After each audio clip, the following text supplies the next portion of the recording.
On va terminer cet après-midi avec la présentation du métier de médecin et des études de médecine. Et donc, je vais passer la parole à mes collègues. Du coup, le doyen de la faculté de médecine, Philippe Paparel, en premier. Et ensuite, ma collègue qui est enseignante en médecine générale. Eh bien, bonjour. Bonjour à toutes, bonjour à tous.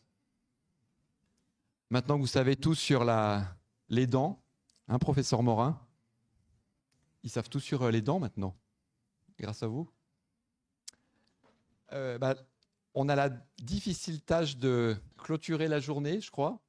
Donc, si vous avez encore un peu d'énergie, je vais vous parler du métier de médecin, en compagnie du docteur Christine Meignier-François, qui est maître de conférence en médecine générale. Donc, je vais vous faire une petite présentation. Tout d'abord, vous rappelez qu'il y a 2 facultés de médecine sur Lyon. Donc, il y a Lyon-Sud et Lyon-Est. La faculté Lyon-Est, en fait, résulte de la fusion de 3 facultés de médecine. Pour ceux qui ont des parents médecins, c'était Lyon-Nord, Grange-Blanche et l'AENEC, enfin Carrel qui est devenu l'AENEC. Et à Lyon-Sud, il y a toujours eu Lyon-Sud. Donc, en fait, il y a 2 facultés de médecine, mais une seule université. Vous appartenez à l'université Claude Bernard Lyon 1. Il y a 2 gros campus hospitalo-universitaires. Vous avez Lyon-Est, là où nous sommes, qui est ce qu'on appelle le domaine Rockefeller, avec l'hôpital Édouard Herriot, l'hôpital neurologique, l'hôpital cardiologique, Louis Pradel, le secteur du Vinatier, et Lyon-Sud, où il y a un gros hôpital, qui est l'hôpital Lyon-Sud. La particularité vraiment sur Lyon, c'est que nos facultés de médecine sont dans le CHU, dans le centre hospitalo-universitaire, à l'intérieur. Donc vous avez 2 énormes pôles hospitalo-universitaires, le site de l'Est et le site du Sud. Alors où se trouvent les facultés si vous avez besoin d'un petit peu de géographie? Donc là, Lyon-Est, vous savez comment y aller maintenant. Et vous voyez, Lyon-Sud, c'est à Pierre-Bénite. C'est vers Oulin-Pierre-Bénite. Voilà. Regarde. La transition, on s'était entraîné. Merci, professeur Lopez. Donc, pendant des années, je ne veux pas aller à Lyon-Sud, c'est trop loin, il faut prendre le bus, j'ai pas de voiture, c'est compliqué. Non, ça, c'est fini maintenant. Vous avez le métro, vous mettez autant de temps pour faire Grange-Blanche, Bellecour que Saxe, Lyon-Sud. Donc, à tous les étudiants qui voudront nous abreuver de mails parce qu'ils n'auront pas la bonne fac, le secteur Lyon-Sud qui est trop loin, ça n'est plus un argument. Donc, cherchez-en un autre. Et Lyon-Est, c'est la ligne D. Donc, les études de médecine. Alors, vous allez peut-être me dire, c'est dur, hein, parce que et si je me trompe, et si je fais médecine, puis finalement, c'est pas ça que je voulais faire. En fait, vous avez parlé d'une chose claire, c'est qu'on ne se trompe jamais en faisant médecine. Vous ne pouvez pas vous tromper, parce qu'en fait, ça vous ouvre à toute une série de métiers. Alors, moi, je suis le doyen de la faculté de médecine Lyon-Sud, mais accessoirement, je suis chirurgien aussi dans la vie. Donc, je suis doyen et chirurgien, et en plus de Lyon-Sud. Vous vous rendez compte? Toutes les tares. Mais vous pouvez faire aussi de la médecine générale, de la médecine militaire, vous pouvez être des médecins scolaires, vous pouvez faire bien sûr toutes les spécialités, vous pouvez être un chercheur, il y en a qui veulent être sur un microscope, qui veulent se poser des questions. Vous pouvez être médecin dans l'industrie, vous pouvez travailler chez Bayer, vous pouvez travailler dans des gros laboratoires pharmaceutiques. Vous pouvez être médecin dans des agences d'État. Vous savez, l'agence régionale de santé, c'est comme les préfectures de santé. Vous pouvez faire de la santé publique. Si vous aimez voyager, vous allez avec Médecins sans frontières et vous allez dans le monde entier soigner d'autres populations. Vous pouvez être professeur de médecine. Vous pouvez travailler dans des cliniques privées. Vous pouvez avoir une activité libérale. Le professeur Morin vous parlait des activités privées. Quand vous êtes médecin, bien entendu, vous pouvez être en clinique. Vous pouvez être journaliste. Il y a plein de médecins que vous voyez à la télé qui parlent de médecine. En fait, c'est des médecins. Mais aussi, j'ai une belle perspective à vous offrir. Vous pouvez devenir ministre de la Santé aussi. Le professeur Agnès Buzyn était ministre et était hématologue, enfin les revenus hématologues à Lyon.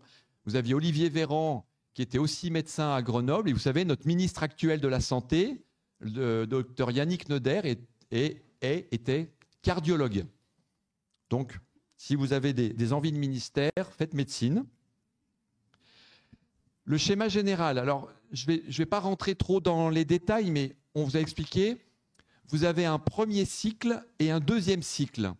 Donc le premier cycle, bien sûr, PASLAS, c'est le point d'entrée dans les études en filière.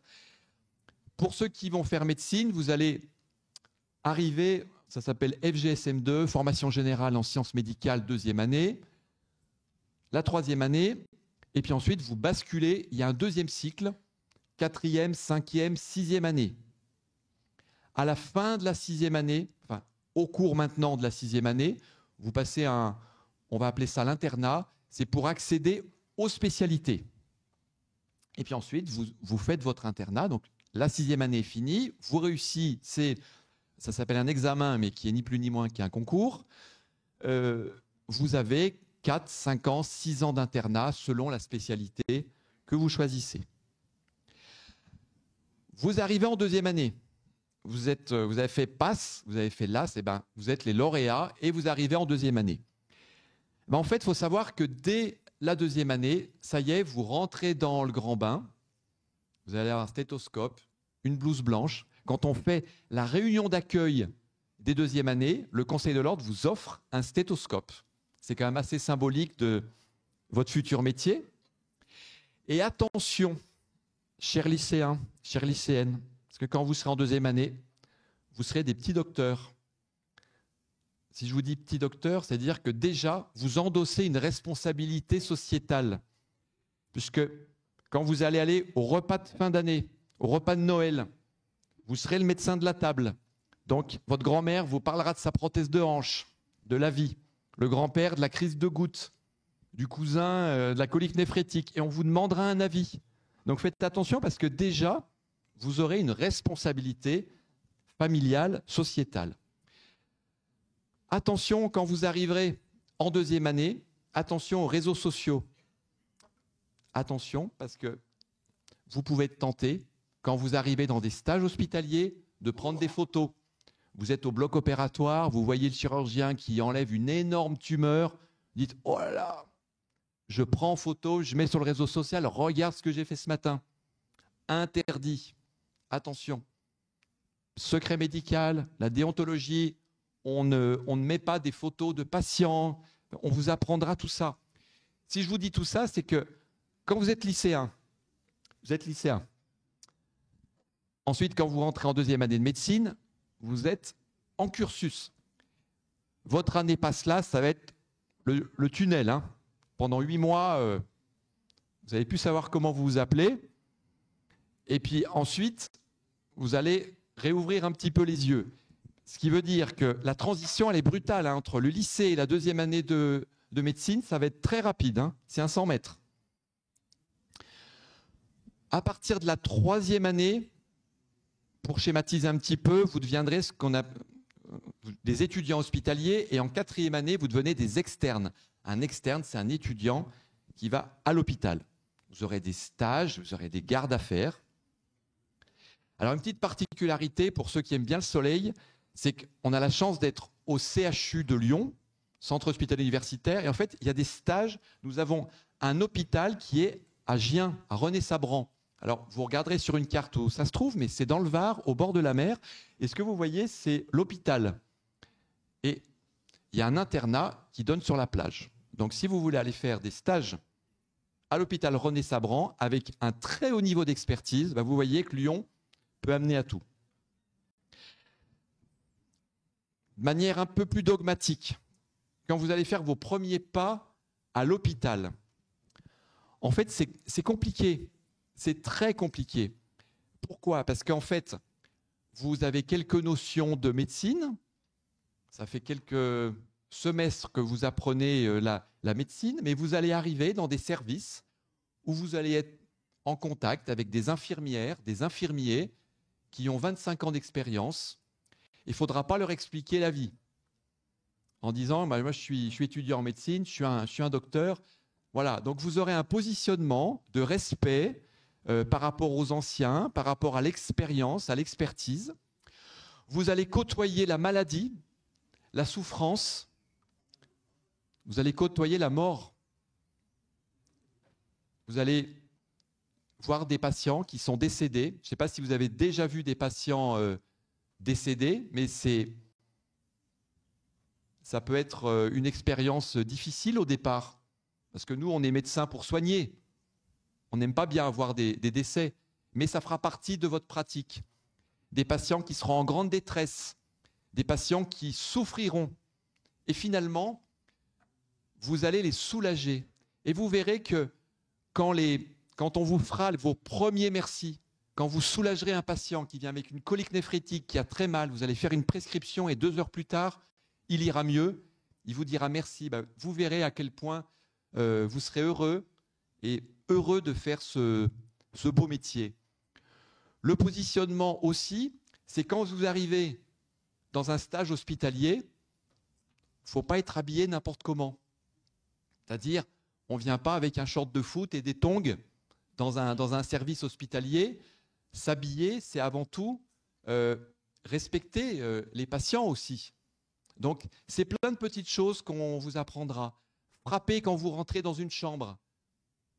Le patient, dans son lit, en pyjama, il est dans une profonde situation d'infériorité par rapport à vous. Il est malade en plus, il souffre. Donc quand vous arrivez, vous frappez, vous vous présentez, et il faudra développer votre empathie. C'est ça le métier de médecin. Hein. La bonne nouvelle, c'est que Lyon envoie beaucoup ses étudiants à l'étranger en stage. On est la première ville en France qui envoyons nos étudiants dans le monde entier. Indonésie, Chili, Mexique, la Lituanie. La petite chose aussi, c'est que quand vous faites médecin, je vous ai dit, vous ne pouvez pas vous tromper. Pourquoi? Parce que le professeur Morin, j'ai vu, vous a parlé de double cursus. Ben en fait, vous avez des doubles cursus. Vous pouvez devenir médecin, ingénieur, ou des médecins qui vont faire l'école normale supérieure aussi, en parallèle. Donc, avec un très haut niveau, un cursus de recherche. La vie associative, bien sûr. Nous avons un très très beau tissu associatif sur Lyon. Lyon Sud et Lyon Est. Juste pour... parce que je suis de Lyon Sud, je vous présente les associations de Lyon Sud. Vous voyez qu'à Lyon Sud, il y a jusqu'à 7 associations. L'association du bal, les maïeutiques, il y a des élus étudiants, comme vos délégués de classe en fait. Hein. Ben, vous avez la même chose, ça s'appelle des élus.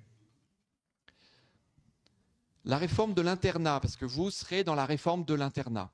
En 6e année, quand vous avez presque fini, mais vous voulez faire une spécialité, ben, il faut passer ce qu'on appelle l'EDN, qui est un examen classant en 3 phases. Ce qu'on appelle l'EDN, c'est, on va simplifier, des QCM et des analyses de cas cliniques, 60%. Les écosses, je vais vous en dire un mot dans 2 secondes, et les points de parcours. Est-ce que vous avez fait des masters? Est-ce que vous avez travaillé dans le cadre de vos études? Est-ce que vous êtes allé à l'étranger? Tout ça constitue ce qu'on appelle des points de parcours qui vous donnent des points pour cet EDN. Les écosses, c'est une des modalités de la 6e année. Et bien en fait, c'est des petites scénettes. Vous avez un examinateur, vous avez un patient simulé qui simule par exemple, je vous donne encore l'exemple de la colique néphrétique, hein, c'est la déformation professionnelle, mais il a mal et vous lui posez des questions, vous faites un diagnostic, vous prescrivez des examens complémentaires et vous avez un examinateur qui vous met une note. Les résultats de l'EDN, j'aurai bientôt fini, comme ça, ce qui sera intéressant, c'est qu'on puisse discuter ensemble. Les résultats de l'EDN en 6e année, vous êtes à peu près 9000 et les 9000 vont passer cet examen et choisir une des 44 spécialités. Le docteur Meignier-François est en spécialité médecine générale. Elle vous en dira un petit mot. À l'issue de cet examen, en fin de 6e année, vous allez choisir 2 choses, la ville et la spécialité. Au hasard, vous choisissez la chirurgie urologique à Lyon. Voilà. Vous pouvez choisir santé publique à Lille. Et en fonction de votre rang de classement, c'est les premiers qui parlent d'abord, et puis petit à petit, vous avez de moins en moins de choix. Vu que vous adorez parler d'argent, ça doit être ma dernière diapo. Quand vous êtes interne, vous allez enfin pouvoir vous assumer. C'est-à-dire que vos parents vont pouvoir recommencer à changer la voiture ou partir en vacances. Donc, la première année d'internat, voilà votre salaire mensuel. Bon, ce qui vous permet de prendre un appartement et d'être autonome. Et vous voyez que plus vous avancez dans l'internat, plus vous gagnez de l'argent. Et bien sûr, là-dessus, vous pouvez faire des gardes. Vous pouvez faire des gardes et des astreintes. Donc, voilà. Donc, en résumé, avant de laisser la parole au docteur Christine Meignier-François, on est dans les temps? Parfait.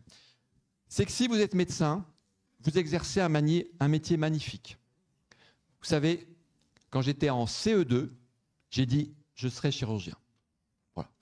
Et quand vous êtes tout petit et vous voulez faire quelque chose, vous vous donnez les moyens d'y arriver. Et tous dans cette salle, vous pouvez y arriver, à condition que vous en donniez les moyens.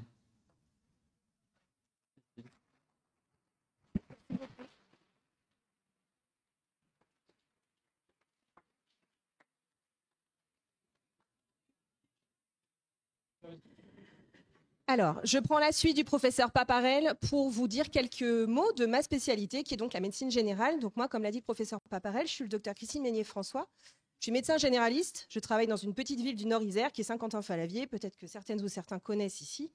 Et je suis également maîtresse de conférences des universités. Je suis rattachée à la faculté Lyon-Sud et je fais partie du collège universitaire de médecine générale. Mais aujourd'hui, je prends ma casquette de médecin généraliste pour vous parler de ce qui attend une fois qu'on a terminé tout le parcours que vient de vous présenter le professeur Paparel. Pourquoi la MedG plutôt qu'une autre spécialité? Vous me direz, parce qu'on n'est pas les seuls. Parce qu'en fait, on est la spécialité la plus représentée. Un tiers des étudiants en médecine deviendront des médecins généralistes. Pourquoi? Parce que les soins primaires ambulatoires, c'est la majeure partie de l'accès aux soins pour les patients. Alors, le parcours, rapidement, donc c'est ce que vient de vous présenter le professeur Paparel, le tronc commun qui prend 6 ans avec l'année de PASLAS, ensuite premier et deuxième cycle. L'internat de médecine générale dure 4 ans. Donc l'internat, c'est des stages de 6 mois, à raison de 2 stages par an. Et pendant l'internat de médecine générale, on fait au moins 4 stages en médecine générale. Ensuite, on attaque son activité professionnelle. Certaines ou certains commencent par des remplacements. Moi, par exemple, je suis allée voir un petit peu ce qui se passait en faisant de la médecine rurale au fin fond de l'Allier. Après, j'ai remplacé un peu à Lyon-Centre. Et puis, finalement, pour être installée depuis 10 ans à Saint-Quentin-Fallavier, où c'est du simili, semi-rural, on va dire. Alors, le mythe du médecin généraliste, c'est quand même encore le médecin de campagne, tout seul, qui va faire ses visites au milieu des vaches avec sa petite sacoche en cuir, là. La réalité, c'est pas vraiment ça, hein. Ça, c'est la réalité. C'est mon cabinet et mon bureau.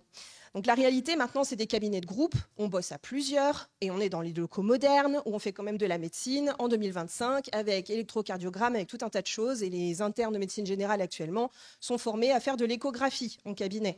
Donc on est quand même loin du médecin de campagne tout seul.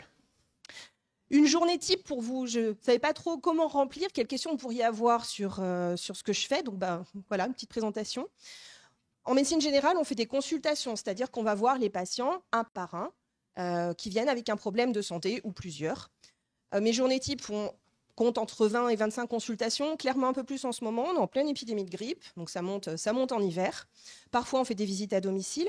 La particularité de la médecine générale, c'est qu'on voit tous les âges et tous les problèmes de santé. Donc mes patients vont aller de quelques jours de vie, des nourrissons de quelques jours de vie, et ça va aller jusqu'à des personnes très âgées, jusqu'à de l'accompagnement de la fin de vie à domicile.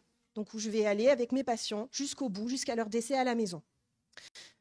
Tous les problèmes de santé vont arriver dans mon bureau. Ce qui va être grave, ce qui va être parfaitement bénin, des choses qui sont urgentes, du suivi de personnes qui ont des problèmes chroniques, des situations de prévention, bref, c'est un petit peu tout. Et surtout, comme je pense vous l'avez compris, on n'est pas isolé, on ne travaille pas tout seul. Moi, je suis la première à être pas toute seule. Dans mon cabinet, c'est un exemple encore une fois, mais globalement, dites-vous que tous les métiers fonctionnent à peu près comme ça maintenant. Dans mon cabinet, on est 4 médecins généralistes. Il y a une secrétaire qui a un temps plein, donc j'ai toujours une secrétaire présentielle avec moi, et une infirmière qui travaille avec nous. Au Médicentre, donc, qui est le gros bâtiment que vous avez vu sur la photo au départ, on n'est pas les seuls professionnels de santé. Il y a avec nous une sage-femme, 4 psychologues, une kiné, une orthophoniste, une diététicienne. Et ça, c'est que les gens qui sont dans le même bâtiment, puisque sur la commune, on a aussi d'autres cabinets d'infirmières libérales, un autre cabinet de kiné, une pharmacie et un cabinet dentaire. Et tout ça, c'est des personnes avec qui on travaille au quotidien. On n'est pas tout seul dans notre coin et ensuite en faisant des ordonnances et les autres se débrouillent avec. Non, il est bien évident que ça, c'est des personnes que j'ai régulièrement au téléphone, qui m'envoient des messages ou que je réoriente vers eux ou eux réorientent vers moi. Si on essaye de schématiser un tout petit peu, en gros, en médecine générale, on va se retrouver un petit peu au centre de la galaxie de tout ce qui peut se faire ensuite comme accès aux soins pour les personnes, que ce soit les autres médecins spécialistes en libéral, que ce soit le centre hospitalier périphérique, c'est-à-dire les petits hôpitaux qui ne sont pas les CHU. Par exemple, pour Saint-Quentin-Fallavier, moi, c'est Bourgoin-Jallieu. On a le CHU qui n'est pas très loin, on a une demi-heure de Lyon. Donc ça, c'est les gros centres hospitaliers universitaires. C'est là où on va aller trouver les spécialités les plus pointues. Il y a tous les autres professionnels de santé qui existent, les infirmiers, les pharmaciens, les kinés, etc. Tout ce dont on vous a parlé en fait avant nous. Après, il y a tout un tas de plateformes d'appui, de réseaux de soins que je ne détaillerai pas là. On travaille beaucoup avec la médecine du travail. On travaille aussi avec le secteur médico-social. Bref, tout ça pour vous montrer que toute cette galaxie de métiers de la santé qu'on vous a proposé jusque-là, y compris jusqu'au métier de médecin, en fait, on travaille tous ensemble. L'idée, c'est quand même d'avoir une approche globale de la santé pour nos patients. Personne, de toute façon, ne sera tout seul dans son coin, médecin généraliste compris. Alors, j'ai choisi de vous illustrer plutôt qu'en fait, non seulement on peut faire plein de choses quand on souhaite être médecin, comme vous l'a montré M. Paparel, en fait, on peut faire aussi beaucoup de choses quand on souhaite devenir médecin généraliste. Par exemple, il y a plein de différences qui sont liées au territoire d'exercice. Alors, mon territoire à moi est sur la gauche. Vous voyez un gros entrepôt avec plein de cartons. En fait, moi, je suis sur la plateforme logistique de Chênes. C'est une des plus grosses plateformes logistiques d'Europe. Donc, en fait, beaucoup de mes patients font des métiers très manuels, avec des métiers très physiques. Ils font de la logistique. Il y a aussi beaucoup d'usines avec du travail sur chaîne. Donc, vous imaginez bien le type de pathologie qui va avec tout ça. Et on a la particularité d'avoir juste à côté un centre d'accueil de demandeurs d'asile, donc avec toutes les pathologies qu'on peut imaginer, c'est des personnes avec des parcours de migration et avec tout ce qui va en termes de pathologies psychologiques ou corporelles qui sont liées à ces parcours. Il y a aussi des personnes qui vont travailler, je vous ai mis l'exemple de la zone rurale, alors ça, la photo, c'est Le Chélard, c'est une petite ville au fin fond de l'Ardèche où nous, on a des postes d'internat là-bas. Quand on est médecin généraliste au Chélard, on est trop loin des structures pour pouvoir envoyer tous ces patients à l'hôpital, donc on est médecin correspondant SAMU. Ce qui veut dire que dans son cabinet, on fait des radios, on fait de l'écho, on pose des plâtres, on initie les thérapeutiques en cas d'infarctus, d'AVC, etc. Enfin voilà, on va beaucoup plus loin que ce que je fais moi dans mon cabinet. Mais encore une fois, tout ça est lié aux conditions d'exercice. Moi, j'ai un hôpital à 1 quart d'heure. Mais je fais d'autres choses différentes. Et aussi, il y a plein d'activités annexes qu'on peut faire. En vrai, il y a plein de généralistes qui ont souvent une activité de médecin généraliste standard. Ils vont faire ça, je ne sais pas, 3-4 jours par semaine. Et puis souvent, ils ont une activité en plus, mettons 1 jour par semaine. Je vous ai mis quelques exemples. Ça peut être de la médecine du sport. J'ai un de mes collègues au cabinet qui est ça. Il est médecin du sport. Il est en plus médecin de l'équipe de rugby de Bourgoin, genre. On peut faire du soin non programmé, photo d'SOS médecin. On peut être médecin en EHPAD, médecin coordonnateur. On peut être médecin de crèche. On peut faire de la médecine pénitentiaire, et ça, c'est quelques exemples parmi tant d'autres. Il y a tout un tas de choses qui mènent jusqu'à la médecine générale. Avant tout ça, il y a bien sûr le parcours des études, donc je vais m'arrêter là. Merci pour votre attention. On va prendre toutes les questions que vous pouvez avoir avec le docteur Paparel. Merci.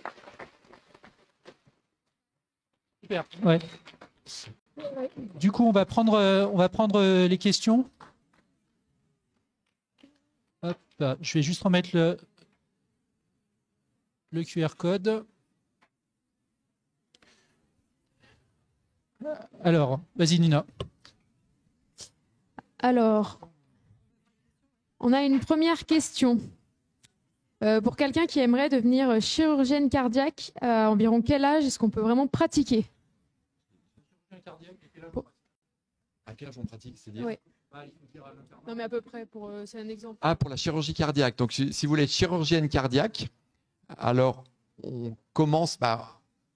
C'est-à-dire que vous allez en spécialité choisir chirurgie cardiovasculaire. Et donc, à partir du début de la 7e année, vous allez être interne, c'est-à-dire vous allez aider au bloc opératoire plusieurs fois par semaine pour vous former petit à petit. On a des questions sur le nombre de places pour médecine. On passe, hélas. Ouais, je vais vous donner les chiffres de Lyon Sud. Jonathan, tu pourras peut-être... Donc, cette année, on avait 734 inscrits sur la fac et on en a admis 200 en filière médecine. Et à Lyon-Est, on a 1100 inscrits et on a 270 places. Donc c'est à peu près 24-25% le taux de réussite à l'issue du pass pour aller en médecine, en filière médecine. On a une question sur est-ce que si on a des problèmes visuels, c'est embêtant pour devenir médecin ou chirurgien dentiste? Non, il faut juste mettre des lunettes, ça marche bien en fait. Ça va.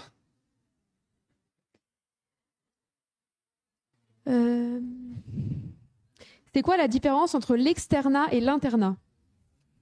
L'externat, c'est jusqu'à la 6e année de médecine. Vous êtes externe et à partir de la 7e année, vous devenez interne. Vous êtes externe, puis ensuite interne. C'est... En termes de pratique, c'est sûr que quand vous êtes externe, vous êtes à la faculté, vous devez passer des examens, ce qu'on appelle des UE, des collèges. Et puis à partir, quand vous êtes interne, vous travaillez, c'est votre métier à part entière, c'est-à-dire du matin au soir, vous êtes dans un service et vous avez quelques cours pour la formation, bien entendu, mais c'est votre activité, vous commencez à travailler. Quand on dit que les études de médecine, ça dure 12 ans, 13 ans, oui en théorie, mais à partir de la 7e année, comme tout le monde, vous commencez à travailler. Et on a pas mal de questions sur comment devenir généraliste, comment devenir urgentiste. Je pense qu'on va peut-être réexpliquer comment se passe le concours de l'internat. Oui. Donc, à la fin, le cursus global des études de médecine, le tronc commun, dure donc 6 ans. À la fin des 6 ans, comme vous l'a présenté le professeur Paparel, il y a un examen. Alors maintenant, il s'appelle l'EDN, mais peu importe. En gros, tout le monde passe un examen. Après ça, on va recevoir des notes avec lesquelles on va avoir un classement.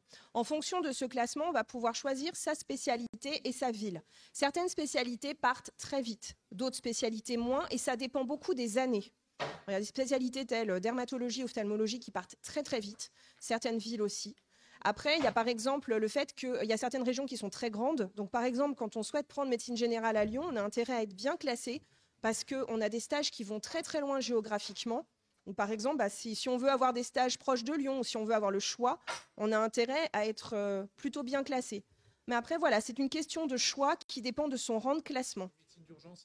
Et médecine d'urgence, c'est une spécialité à part, exactement. Après, vous avez des DES à choisir. Donc, MedG en est une. Médecine d'urgence en est une à part maintenant. Fut un temps, on pouvait faire urgentiste en passant par médecine générale. Ce n'est plus le cas maintenant. Merci. On a une autre question sur le salaire moyen d'un médecin généraliste. Alors, joker total. Vous trouverez les chiffres. Alors non, mais sincèrement, c'est très très variable en fait. On ne peut pas vraiment donner de moyenne puisque déjà on est des libéraux, donc tout dépend quelle quantité de travail on fait par semaine. Moi, par exemple, je suis au cabinet 3 jours par semaine puisque je suis 2 jours à la faculté. Donc mon salaire, ce que je retirerais de mes honoraires, puisque ça n'a rien à voir avec le brut qui rentre sur mon compte en banque, n'aura rien à voir avec quelqu'un qui bosse 5 jours par semaine. Après, on peut décider de voir 40 patients par jour. Moi pas parce que j'ai pas envie de faire de l'abattage. Voilà, c'est ultra variable. Vous aurez les chiffres du Conseil de l'Ordre qui vous donneront une moyenne pour les généralistes, mais ça ne vous dira pas combien vous allez gagner. En sachant qu'on a été revalorisé récemment, mais le temps que vous arriviez à un choix d'internat, sincèrement, c'est des chiffres qui n'auront même plus de valeur. On vit bien, concrètement, je pense que c'est ça le plus important. Quand on est professionnel de santé, globalement, on gagne bien sa vie, et c'est plus par rapport à des professions type infirmière ou même les sages-femmes qui sont ridiculement mal payées comparées aux médecins. Même généraliste. On avait une autre question sur les stages durant l'externat. À partir de quand les stages débutent-ils et à partir de quand ils sont rémunérés? Alors, vous commencez à aller à l'hôpital. Alors, vous avez un stage infirmier de 4 semaines quand vous passez de la première à la 2e année, mais vous commencez véritablement les stages hospitaliers en 3e année. Vous vous appelez des étudiants hospitaliers. Vous n'êtes pas encore externe des hôpitaux. Ce n'est que lorsque vous arrivez en 4e année que vous êtes payé et que vous avez le statut d'externe. Alors pour vous, c'est quelques centaines d'euros la paye d'un externe.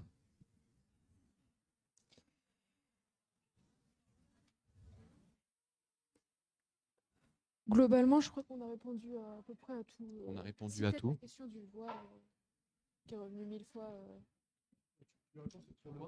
En gros, sur toutes les études, pas que médecine, pharma, est-ce que... voilà. Oui. Alors, j'ai une question sur le port du voile à l'hôpital. Donc, en fait, à l'université, vous pouvez porter le voile. Il n'y a aucune interdiction.